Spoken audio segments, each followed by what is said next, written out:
Before we dive in, drop a quick hi in the comments. It may seem small, but trust me, it really helps YouTube share this story with more sci-fi fans like us. I'd love to see who's watching. Contacts. Dunaj didn't look up from the scope when he said it. 4 signatures, Vreth configuration, coming in from the trailing quarter. Lieutenant Commander Ren Halko felt his jaw tighten. Distance, 18,000 clicks and closing. A pause. They're not in a hurry. No. They never were. That was the thing about the Vreth. They moved like they had already won, and were just waiting for everyone else to notice. They're merging with the convoy, Dunaj said. His voice was flat, professional. But his hand gripped the edge of his console. 2 destroyers and a Lance cruiser tucking into the center spread. 4th contact holding at the rear, carrier class. Halko pulled up the formation overlay. Blue dots for civilian ships, red dots for Vreth. The red settled into the blue like blood into water. The convoy stretched across 400 kilometers of open space, a ragged line of freighters and passenger haulers crawling toward the inner worlds. 17 ships, 9,000 souls. Families from the border colonies packed into cargo holds with whatever they could carry. 4 months since the Vreth Dominion had crossed the border, a dispute over mineral rights in the outer systems. That was how it started. That was what the diplomats called it, while the Vreth burned through 4 colony worlds and pushed millions of civilians toward the inner systems. 12 human worlds reduced to 8. The refugees kept coming. Halko watched it all from the tactical display aboard the UTDF corvette Ashburn. 2 escort corvettes for 17 civilian ships. That was what the fleet could spare. That was what 9,000 lives were worth on the current ledger. Halko had seen the tactic before. The Vreth would approach, match speed, and slide their warships directly into the convoy formation. Between the freighters, behind the passenger liners. Close enough that their engine wash rattled civilian hulls. Weapons, Halko said. Do we have solutions? I have locks on all 4, Lieutenant Caro said from the weapons board. Clear firing lanes on the carrier. The 3 inside the convoy, negative. Every lane crosses a civilian hull. And there it was. The geometry of the trap. The Vreth knew the accord of non-combatants better than the species that wrote it. Article 9. No military action shall be initiated where civilian casualties are a foreseeable outcome. The penalty was fleet seizure, territorial forfeiture, and permanent trade embargo. Every spacefaring species had signed it. Every species respected it. The Vreth didn't break the accord. They just stood behind it and dared anyone to shoot through it. Technically, they weren't targeting civilians. They were occupying adjacent space, a legal gray zone wide enough to fly a dreadnought through. The Galactic Arbitration Council had reviewed the tactic twice already. Both times the ruling came back the same. No violation. The Vreth were not using civilians as shields. They were simply exercising freedom of navigation in a shared corridor. Halko had read that ruling many times, looking for something he could use. There was nothing. Corvette Ashburn. The voice came over the fleet channel. Captain Morath of the escort corvette Drava. I see them. Same playbook. Same playbook, Halko confirmed. Rules of engagement? Unchanged. Do not fire into the convoy spread. Do not provoke. Maintain escort posture. A pause. Then Morath said quietly, Copy. The Vreth settled in. Their destroyers drifted between freighters like predators, swimming through a school of fish. The Lance cruiser, the real threat, the ship that could gut an escort corvette from stem to stern, positioned itself directly behind the passenger liner Korova. 1,400 people on that ship. Families.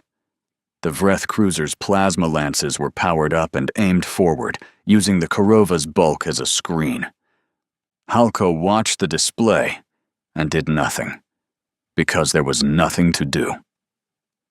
For 6 hours, the convoy crawled forward with Vreth warships nested inside it like parasites.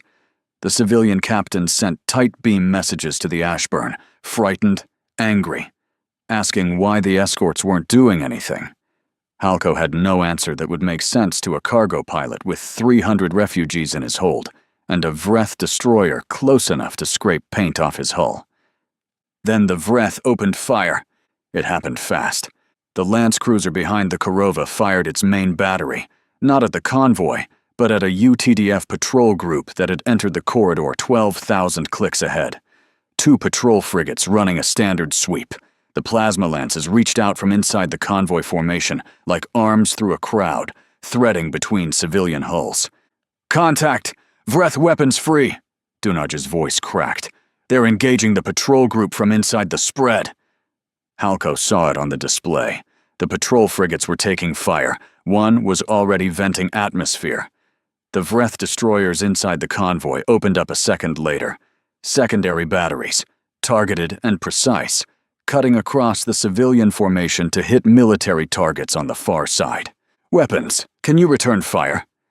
Caro's hands were moving across her board. Negative. Every solution crosses civilian shipping. I can't get a clean lane." "Drava, this is Ashburn. Are you clean?" "Morath, negative. I've got the freighter Oban directly between me and the nearest destroyer. If I miss by 10 meters, I kill 400 people." The Vreth kept firing. They didn't need to move. They didn't need to maneuver. They sat inside the convoy like hunters in a blind and shot at everything that wore a uniform while surrounded by everything that didn't. Then the geometry shifted. One of the Vreth destroyers adjusted its firing angle. A small correction, maybe 2 degrees. The plasma lance that had been threading between the freighter's Gask and Palova caught the edge of the Palova's engine housing. The beam punched through the hull like a fist through wet paper. The Palova broke apart in 4 seconds. Her reactor containment failed, and the blast wave hit the ships on either side. The freighter Den, loaded with refugees from the Kessler colony, took the shockwave broadside. Her hull buckled. Atmosphere vented from 6 decks simultaneously. Then the passenger liner Korova, the big one, the one with 1,400 aboard, caught a stray lance that cored through her midsection. The ship folded. Internal bulkheads collapsed in sequence. Emergency beacons fired in a cascade, dozens of them, bright and useless against the dark.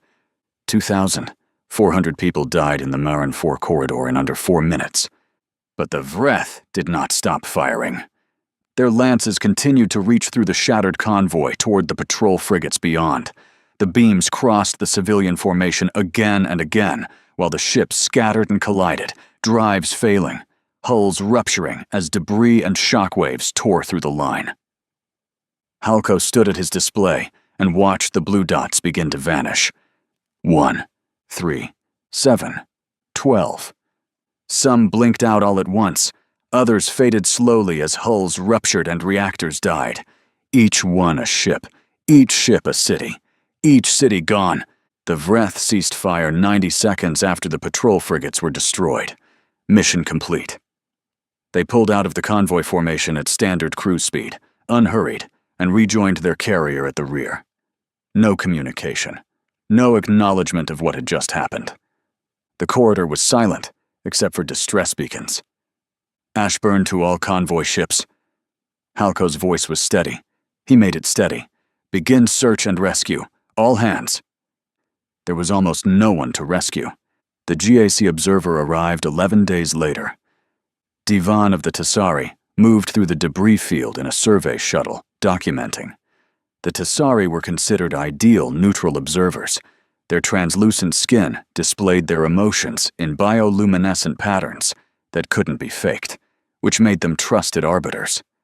Divan's skin was cycling through deep blues and grays as the shuttle drifted past the wreckage of the Korova. Frozen bodies, hundreds of them. Tumbling slowly in the vacuum, arms outstretched, mouths open. Some were small. Divan noted that in his report with clinical precision, because the report required clinical precision, and then he turned away from the viewport and pressed his long fingers against his face until the bioluminescence under his skin stopped flickering. He documented the blast patterns. He analyzed the Vreth firing trajectories. He cross-referenced the convoy's registered flight plan with the Vreth fleet's recorded positions. All of it pointed to the same conclusion. The Vreth had fired on military targets from within a civilian formation, and the civilian deaths were a direct, foreseeable consequence of that choice. He submitted his findings to the Galactic Arbitration Council with a recommendation for immediate sanctions under Article 9. The ruling came back in 6 days. Formal concern: no sanctions, no fleet restrictions, no territorial penalty. The Council determined that the Vreth had engaged legitimate military targets and that civilian casualties, while regrettable, fell within the accepted parameters of collateral damage during lawful combat operations. The Vreth had not targeted civilians. The Vreth had not intended civilian casualties. The corridor geometry was unfortunate. Unfortunate. That was the word they used for 9,000 dead. Divan read the ruling in his quarters aboard the observation station. His skin went completely dark, no color at all, which in Tasari physiology meant something had gone so far past emotion that the body simply shut down its display. He sat in the dark for a long time. He forwarded the ruling to Lieutenant Commander Halko as a matter of protocol. Halko read it on the bridge of the Ashburn while his crew worked around him.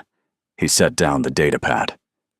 He looked at the main display, where the convoy route through Marin 4 was still plotted, still marked with the locations where ships had died. He didn't say anything. He didn't break anything. He didn't make a speech. He just stood there, and something behind his eyes went quiet in a way that his crew noticed and never mentioned. The ruling was also broadcast on public channels, as all GAC decisions were. Standard transparency protocol. All refugee camps, any surviving convoy, each civilian station in human space received it. Tomasz Brodzik heard the ruling on the cargo deck of his freighter, the Mazer, docked at resettlement station, Corinth. He was 46, hands like knotted rope from 20 years of dock work and freight hauling. He'd been born on Marin 4, worked the ore run since he was 19, and knew every ship in the convoy by name and registration number. His brother Piotr had been on the den. Piotr and his son Marek, 14 years old. The boy had wanted to be an engineer. He'd been accepted to a technical school on the inner worlds. That was why they were on the convoy, to get the boy to school. Tomasz had gone out on a rescue hauler the day after the massacre. He'd found the den, or what was left of it. A shattered hull tumbling end over end, open to vacuum, every deck exposed. He'd walked through it in a pressure suit, stepping over frozen debris and frozen people, looking for his brother. He found Piotr's jacket. Nothing else. Now he stood on the cargo deck of the Mazer and listened to the GAC ruling and felt nothing at all, which was worse than feeling everything, because it meant something fundamental had disconnected and was not coming back. He looked around the cargo hold, empty. The Mazer was a bulk hauler, big, slow, built to carry mining ore and industrial equipment. Cavernous hold, reinforced frame, rated for volatile cargo. Tomasz picked up a cutting torch and started working. He cut out the interior cargo bracing. He pulled the passenger rigging that he'd installed for refugees. He stripped the hold down to bare metal and structural frame. He didn't talk to anyone. He didn't explain what he was doing. But other dock workers saw him through the open cargo bay, and a few of them stopped and watched. And then one of them picked up a welding rig and walked aboard without asking. By the end of the day, 4 people were working on the Mazer. By the next morning, 11.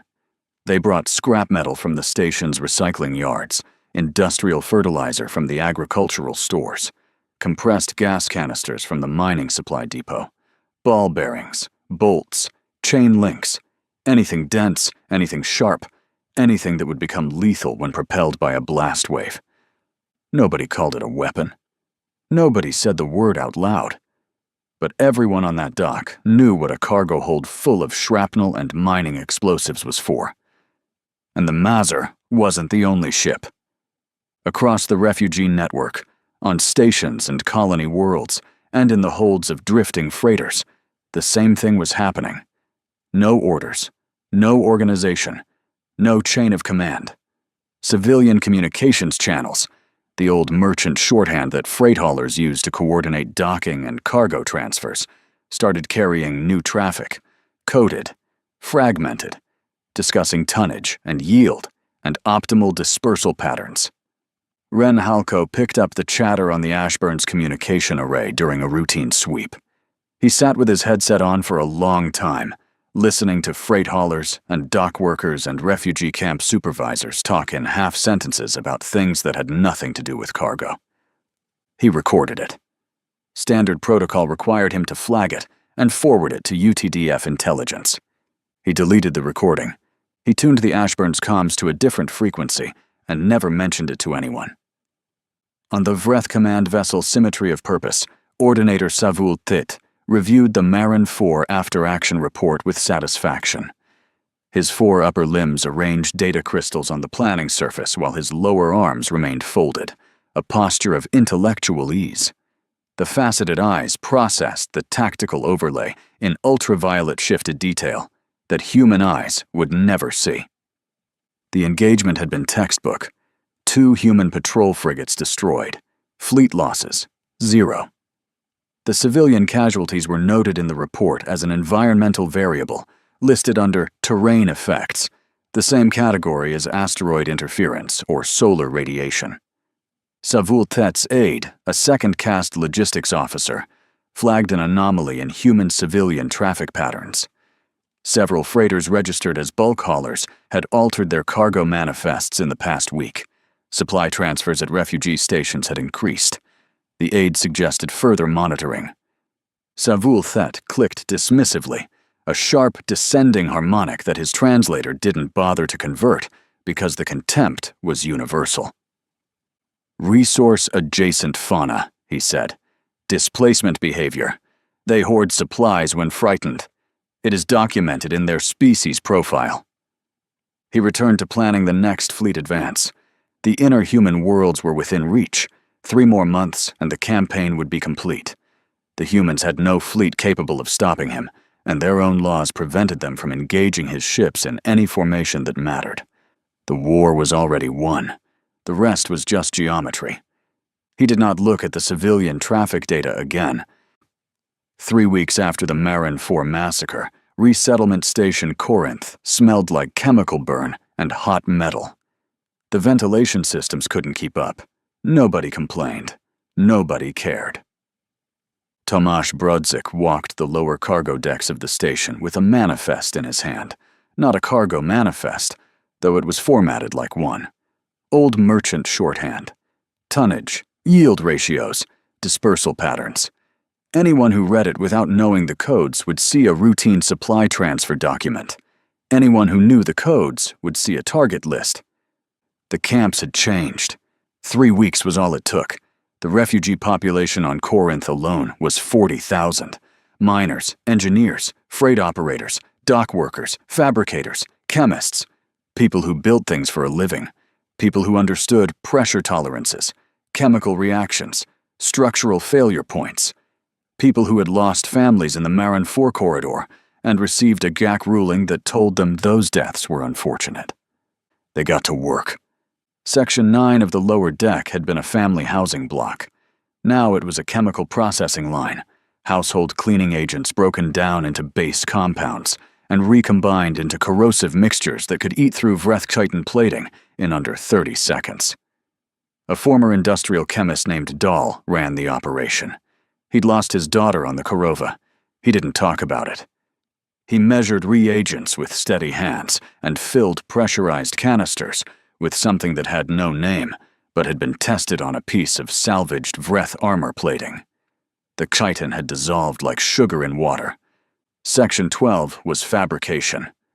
3D printers that had been shipped to the refugee camps for habitat construction, walls, furniture, water fixtures, now stamped out guidance fins, detonator housings, and fragmentation sleeves.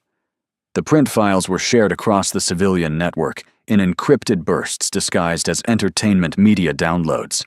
A comedy show file that was actually a blueprint for a proximity fuse. A music album that contained the schematics for a shrapnel charge optimized for vacuum detonation. Section 4 was ordnance assembly. Fertilizer from the station's agricultural base, combined with oxidizers from the mining supply depot, packed into reinforced containers with a layer of ball bearings, chain links, and scrap metal bolts. Each container was the size of a shipping crate. Each one could shred a corridor or breach a hull. And the ships? Tomasz had finished the Mazur 2 weeks ago. The bulk hauler was now a delivery system. Her cargo hold was packed with compressed hydrogen and methane canisters, surrounded by shrapnel charges. Her transponder still broadcast civilian codes. Her hull still read as a standard freight hauler on any scan. She looked like what she had always been, a tired old ore boat running between stations. She was now carrying enough volatile material to crack a station's orbital ring. The Mazur wasn't alone. Across the refugee network, 23 freighters had been converted. Some were bulk haulers like the Mazur. Some were smaller, fast courier ships packed with chemical payloads. Some were passenger liners with their holds gutted and rebuilt. All of them broadcast civilian transponder codes. All of them flew standard refugee routes. All of them were weapons.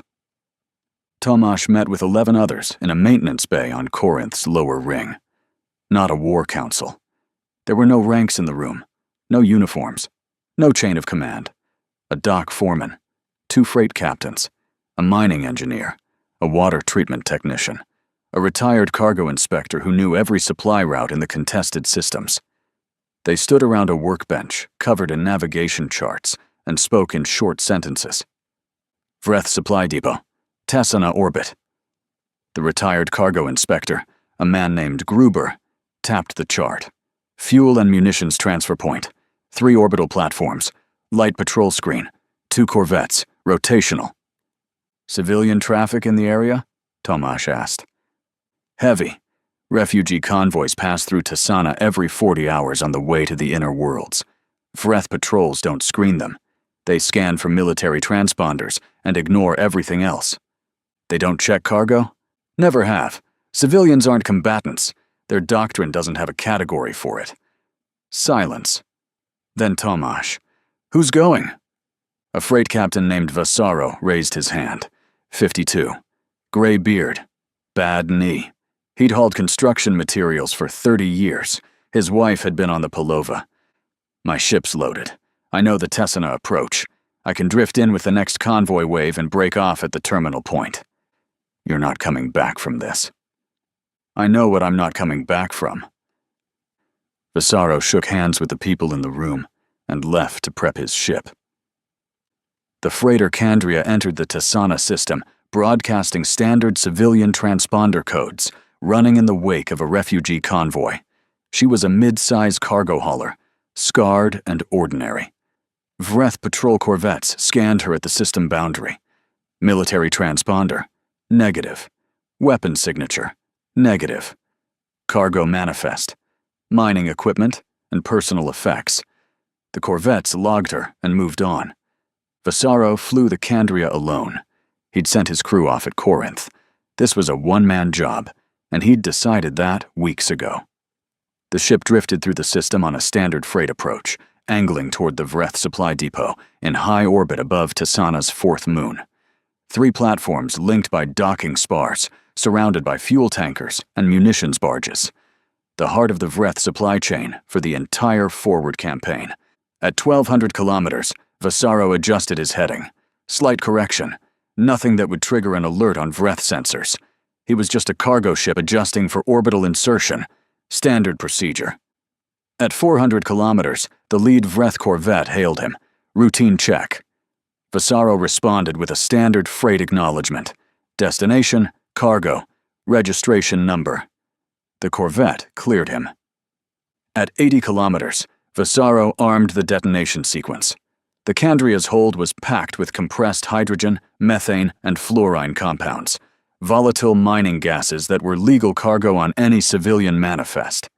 Surrounding the gas canisters were 1,200 kilograms of scrap metal shrapnel, ball bearings, bolt heads, chain links, pieces of the den that Tomasz had pulled from the debris field and given to Vasaro without a word.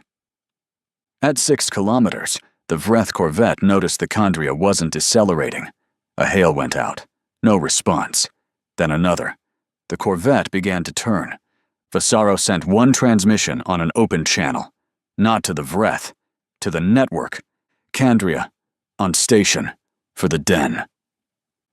The freighter hit the central supply platform at full thrust and detonated. The blast was not military-grade precision. It was industrial-grade devastation. The compressed gases ignited in a cascading fireball that consumed the central platform and blew the shrapnel cloud outward at 8 kilometers per second. The two adjacent platforms took the wave broadside. Fuel tankers ruptured. Munitions barges cooked off in secondary explosions that lasted for 6 minutes. The docking spars shattered. Debris fields expanded outward in every direction. When it was over, the Vreth supply depot at Tisana was gone. 3 platforms, 11 fuel tankers, 4 munitions barges, and a corvette that had been docked for resupply. All of it reduced to expanding clouds of shrapnel and gas. A civilian freighter had just destroyed a military installation. The galaxy had no idea what to call it.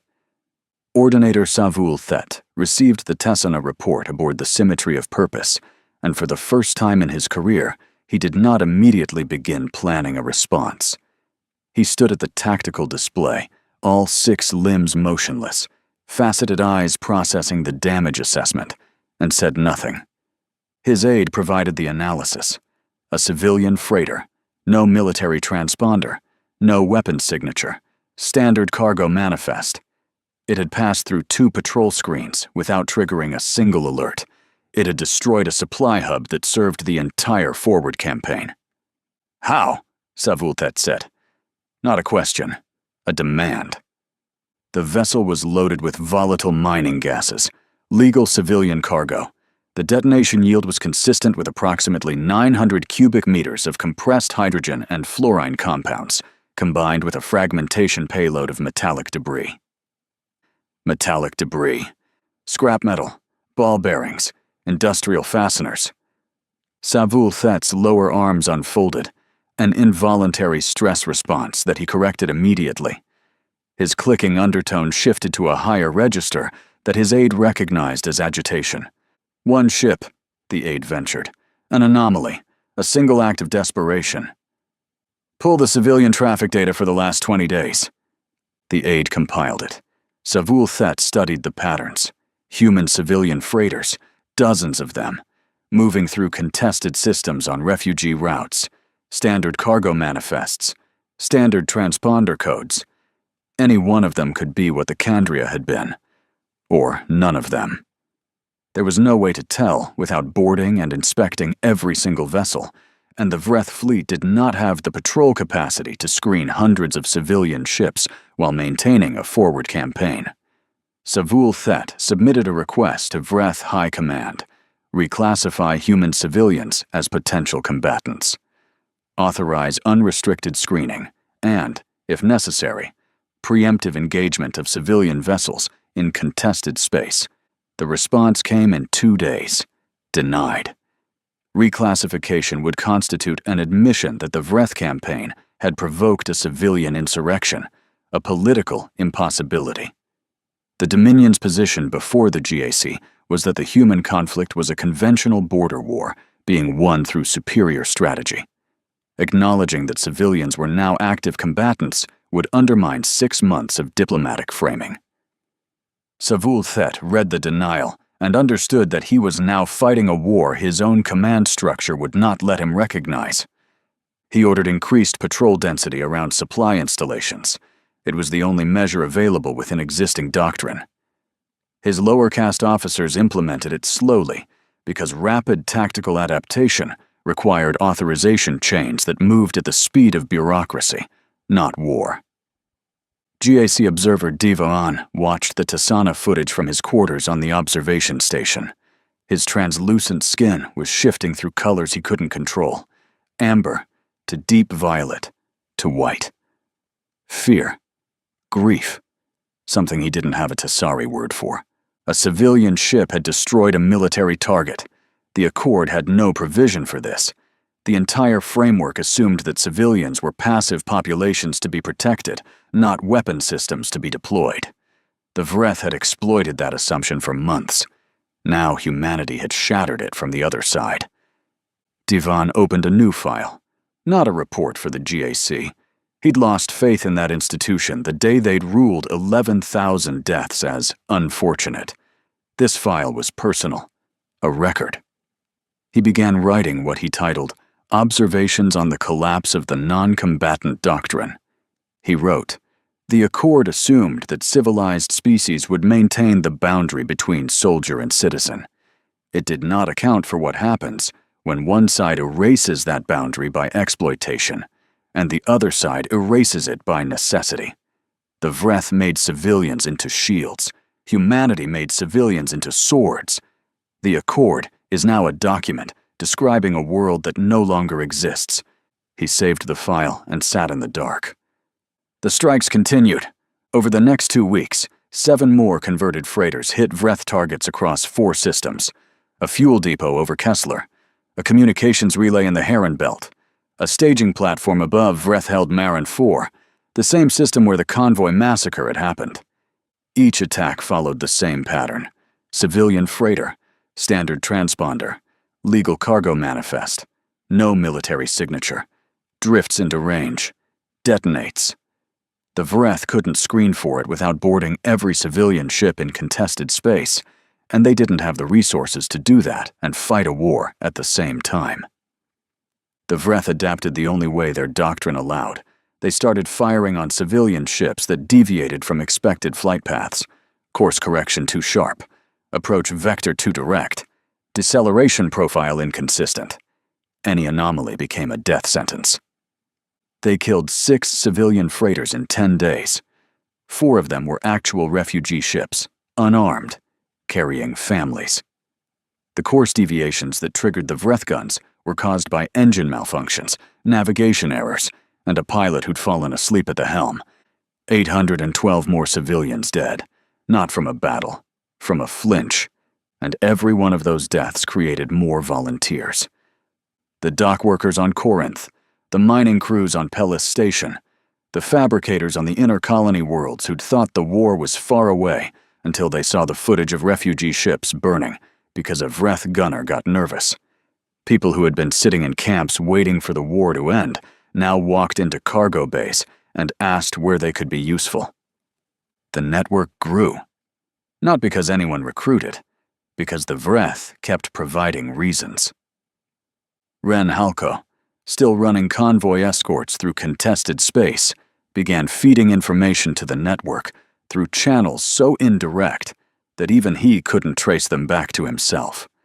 Patrol schedules, Vreth fleet positions, sensor gap windows. He passed them through 3 intermediaries: a dock supervisor on Corinth, a freight dispatcher on Pellis, and a retired navigator who ran a noodle stand on the civilian concourse of Waystation 11. The information flowed from military intelligence to civilian hands without ever crossing an official channel. Halko had been tireless. He stood watches that weren't his. He read the casualty reports from every Vreth strike on civilian ships and every civilian strike on Vreth installations. Both lists were getting longer. Both lists were getting worse. He was feeding a fire. He knew it. He also knew that the fire was already burning, and the only question was whether it burned with purpose or without it. Savul Thet stood at his tactical display on the symmetry of purpose and studied the problem. Dozens of human-civilian contacts moved through contested space on his screen. Blue dots, slow, scattered. Any one of them could be a weapon.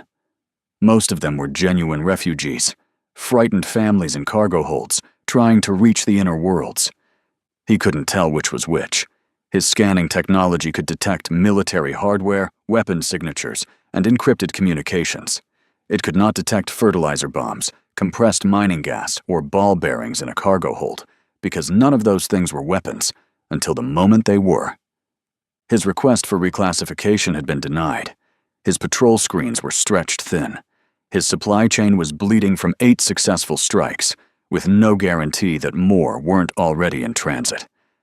His lower caste officers followed protocols that had been written for a different kind of war, and the authorization to change those protocols sat in a bureaucratic queue on the Vreth homeworld, waiting for a committee of upper caste administrators who had never seen combat to make a decision.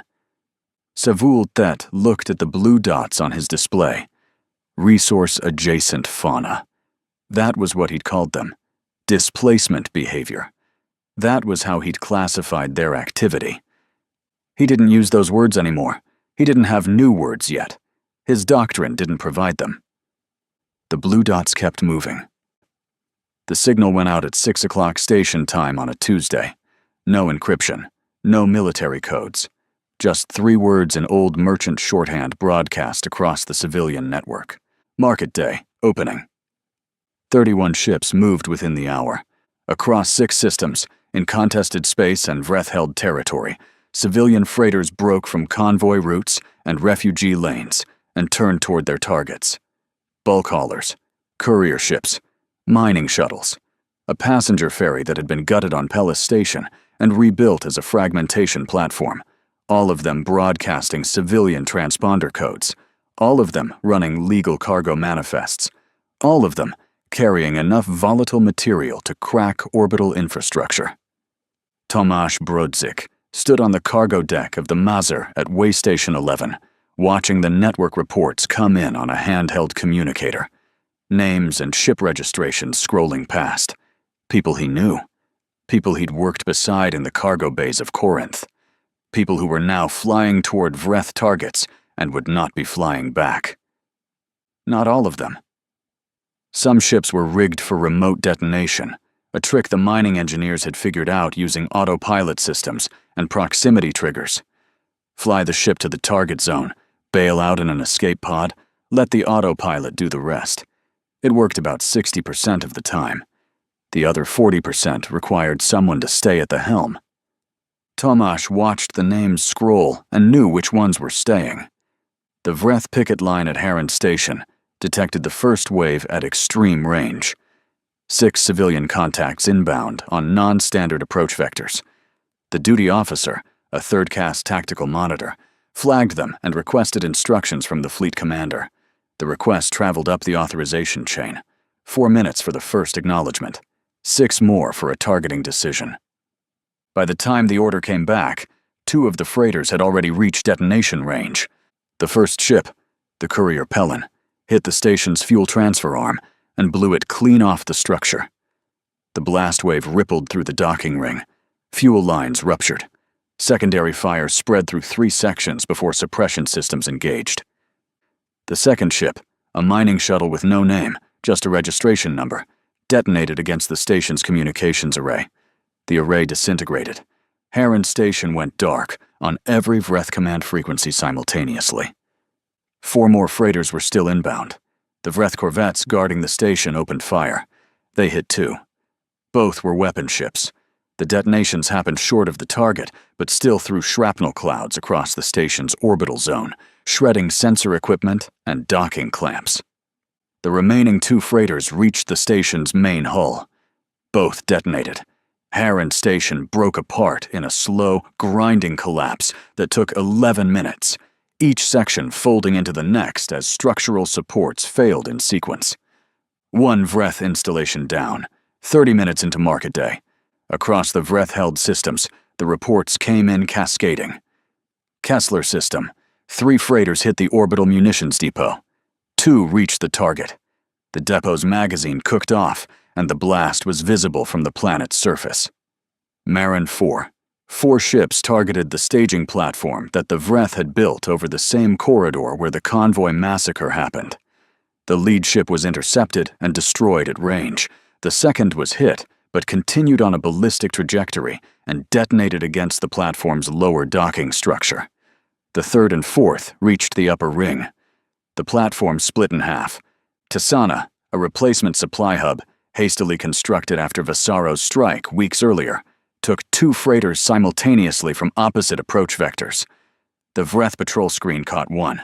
The other came in behind a cluster of actual refugee ships that were transiting the system on a legitimate convoy route. The corvette guarding that sector hesitated. Civilian contacts mixed with the weapon ship. Clean firing lane, or 1,100 refugees. The corvette didn't fire. The freighter reached the hub and detonated. The refugee ships survived. They'd been warned by the network to hold course and not deviate. They flew through the blast debris with their hulls rattling and their passengers screaming, and they came out the other side alive because the weapon ship's pilot had plotted a detonation point 30 kilometers past their formation before he armed the trigger. He'd done the math. He'd made it work. He didn't have a name in the after-action reports. Just a registration number and a note. Volunteer. Corinth Station. No next of kin. Ordinator Savul Thet stood at the tactical display aboard the Symmetry of Purpose and watched his campaign die. 6 systems. Simultaneous strikes. His supply infrastructure was being dismantled by cargo ships. Freighters and mining shuttles and passenger ferries crewed by dock workers and chemists and retired freight inspectors were doing what the human military fleet had failed to do in 6 months of conventional war. His faceted eyes tracked the damage reports as they populated the display. Red indicators spreading across the map like a rash. Ordinator, his aide, careful, quiet. Forward fleet reserves are at 41% fuel capacity. Munition stores across the campaign zone are below operational threshold.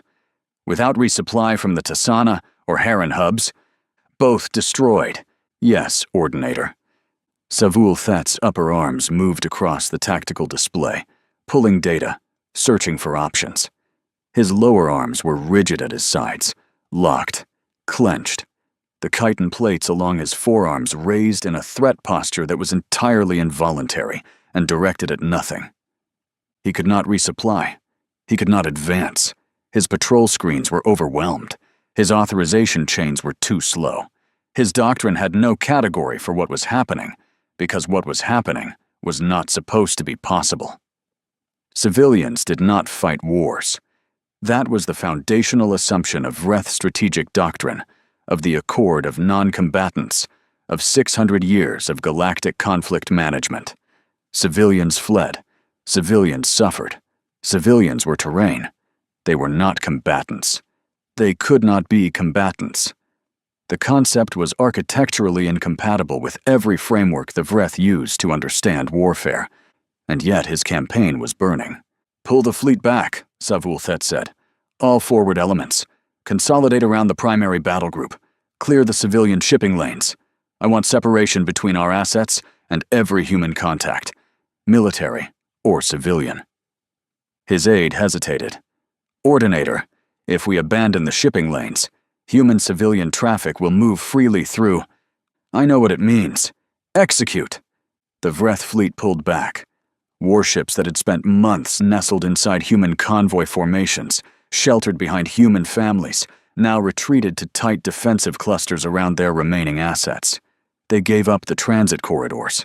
They gave up the civilian shipping lanes. They gave up the gray zone that had won them every engagement for 6 months. Savul Thet thought he was creating clean firing lanes. Military targets on one side, civilians on the other.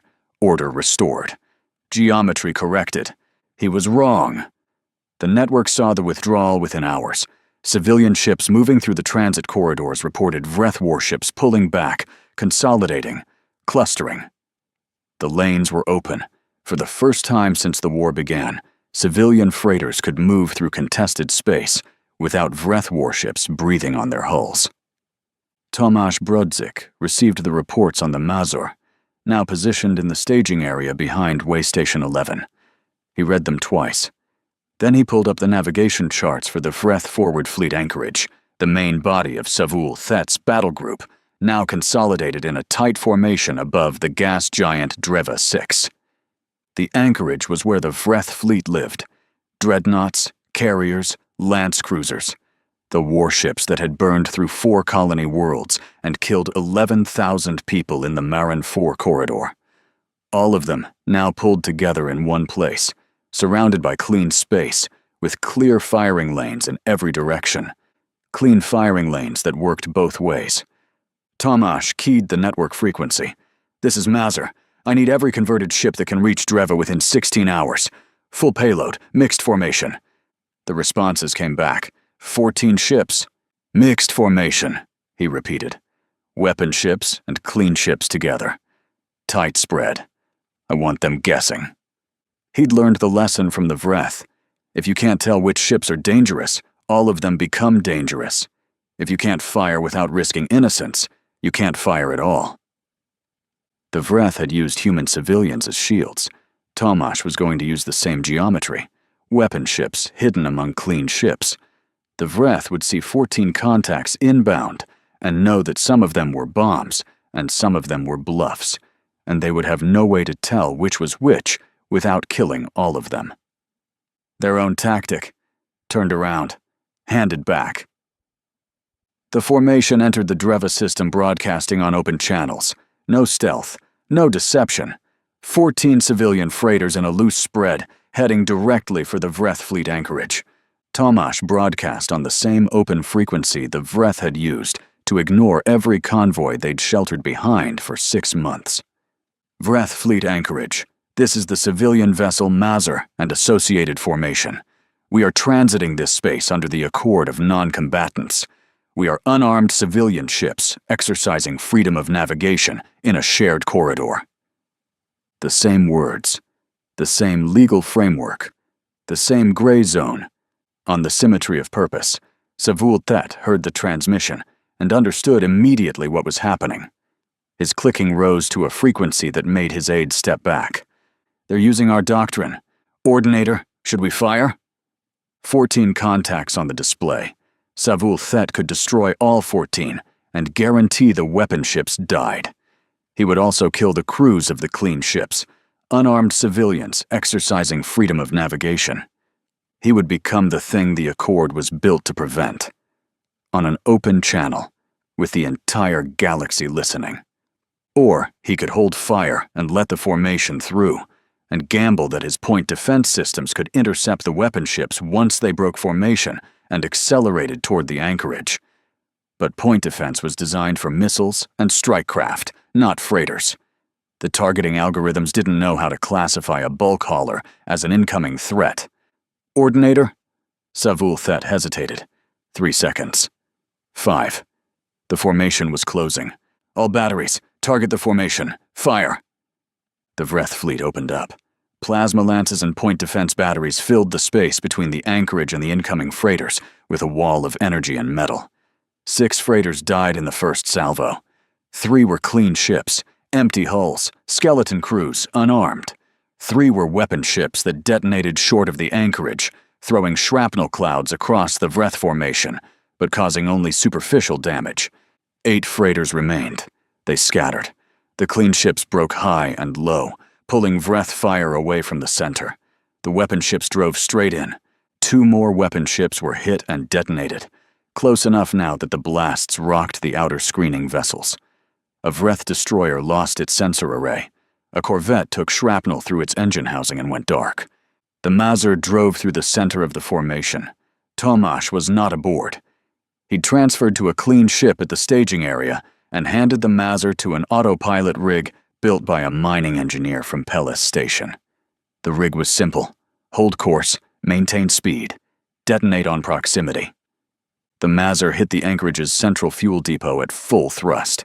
The hold, packed with every cubic meter of compressed hydrogen, methane, and fluorine compound that Corinth Station could provide, surrounded by 3 tons of scrap metal from the wreckage of the Marin 4 convoy, detonated in a blast that whited out sensor displays across the system. The fuel depot went first. Then the munitions barges tethered to it. Then the chain reaction reached the fuel lines connecting the depot to the dreadnoughts and carriers anchored around it. Secondary explosions rippled through the anchorage for 9 minutes. 2 dreadnoughts broke apart. A carrier lost its entire port side. The symmetry of purpose took a shrapnel wave that breached 3 decks and killed 40 crew members on the command level. Savul Thet was thrown from his station. He hit the deck with 4 limbs and felt the ship shudder around him in a way that warships were not supposed to shudder. Alarms, atmosphere warnings. The tactical display was dead. When auxiliary power restored it 30 seconds later, the anchorage was gone. The fleet that had conquered 4 human worlds in 3 months was crippled, scattered, and burning. Savul Thet stood in the wreckage of his command deck and looked at the display. Blue dots, the surviving civilian freighters, were pulling away, heading back toward human space. Clean ships, unarmed. The weapon ships had done their work, and the bluffs had drawn his fire, and the whole thing had been built on a geometry he had invented and used against human families for 6 months. His aide, bleeding from a gash across his upper thorax, said, "Ordinator, what are your orders?" Savul Thet said nothing. His clicking had stopped completely. The silence from a Vreth commander was louder than any sound his species could make. Tomasz Brodzik stood on the bridge of the freighter Oksa, a borrowed ship, small, barely functional.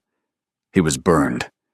His left hand was wrapped in emergency dressing from a steam rupture while loading the Mazar during the staging chaos. He hadn't slept in 2 days.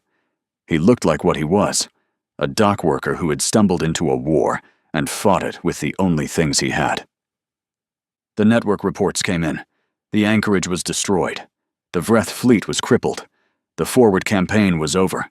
Across 6 systems, every major Vreth supply installation had been hit. The Dominion's logistics backbone was shattered. The cost scrolled alongside the victory. 19 weapon ships lost in the day's strikes. 14 suicide runs. Crews who stayed at the helm because the autopilot rigs failed, or the approach required manual correction, or they simply chose not to leave. 5 clean ships destroyed by Vreth fire during the Dreva assault. 31 total ships launched at the start of Market Day. 12 survived. Tomasz read the names. He knew most of them. Vasaro was already gone from weeks ago. Now Gruber. Dahl, the chemist from Corinth, who'd volunteered for a suicide run at Kessler because he said his hands were getting too shaky for precise chemical work, and he wanted to be useful one more time. The young engineer from Corinth, with no next of kin. A freight captain whose name Tomasz couldn't remember, but whose handshake he could still feel.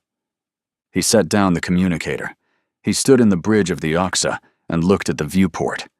Stars, debris, the distant glow of something still burning near Dreva 6. Then he reached for the open channel transmitter. Galactic broadcast, every frequency, every species, every station and ship and colony and council chamber with a receiver tuned to open comms. He keyed the transmitter and spoke. "This is Tomasz Brodzik, civilian, freight hauler, registration number Mazar 7714, out of Marin 4. He paused. Not for effect, because his voice almost broke and he wasn't going to let it. 6 months ago, your accord told us our dead were unfortunate. Your council told us that the ships hiding behind our families were exercising freedom of navigation. Your rules told us to sit down and wait for justice from institutions that don't know what the word means." He looked at his bandaged hand, at the burn marks on the console, at the names on the communicator screen. "We're not soldiers. We're dock workers and chemists and freight haulers and miners. We build things. That's what we do. You made us build something else." His voice was flat, tired. The voice of a man who would carry the names of the dead for the rest of his life, and who was not asking for sympathy, permission, or forgiveness. "You made this personal. Welcome to human war. No spectators. No mercy." He released the transmitter. The bridge was quiet. The stars didn't move. Somewhere behind him, the wreckage of the Vreth anchorage drifted and cooled and joined the debris of everything the war had consumed. On the observation station, GAC observer Divan sat at his console and listened to the broadcast. His translucent skin cycled through every color the Tessari body could produce: amber, violet, white, deep red, colors that had no names in any language he spoke, and then went still, clear, like glass. He opened his file. Observations on the collapse of the non-combatant doctrine. He added one final entry. The Accord assumed the line between civilian and combatant was natural. It was not. It existed only because species chose to respect it. The Vreth erased that line when they hid behind civilians. Humanity has now erased what remained of it. I do not believe the galaxy will see it again. He saved the file. He closed the console. He sat in the dark and did not move for a long time. Hey there, space human. I'm really curious about your thoughts on this video. Drop a quick comment and let me know what's on your mind. Or just say hi if you prefer. Either way, I'd love to hear from you. Also, remember to check the pinned comment. Trust me, it's worth a look. Oh, and one last thing. I've chosen another video for you to watch. Just click the card here. Or here if you want the whole playlist. See you there.